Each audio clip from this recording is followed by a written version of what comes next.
गिबियावनो खौरां बिजोंनिफ्राय नुजाफैनो हानाय मोनफ्रोमबो खौरां बिजोंखौ आंनि गोसो गोरबोनिफ्राय बरायहरनाय थाबाय। दिनै जोंनि खोला खासिबारि गामियाव आमथिसुवानिखौ लोब्बा लानानै मोनसे फोरबो फालिदों।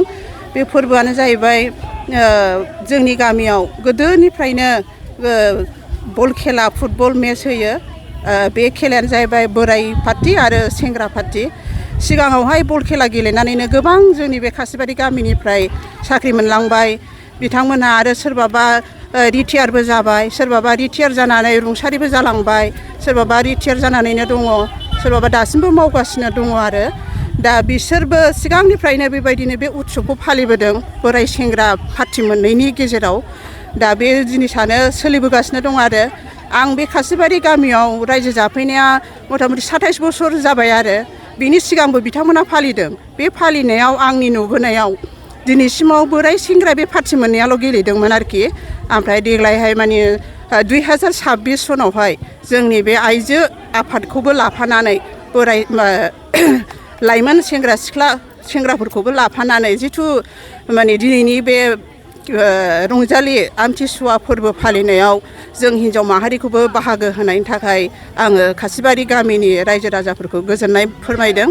दा जाहाथे जोंनि इयुन गथ' गथाय दा देरबोगासिनो दं, बिथांमोनहाबो जाहाथे बे आमथिसुवायाव मा खालामो बे माबाखौ जाहाथे बिथांमोनहाबो रोंलांथों होननानै।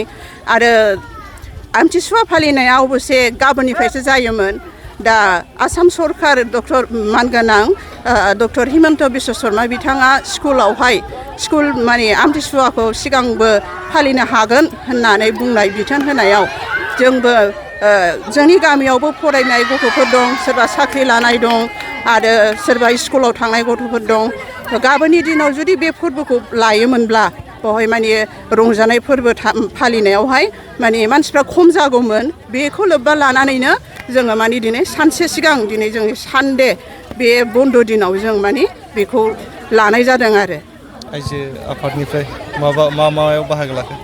आइजो आफादनिफ्राय दिनैहाय दै बोरि आरो माइन्ड फ्रेश होनाय बे गेम मोननैखौ लानाय जादों। आरो जोबोद गोजोननाय मोनदों। औ।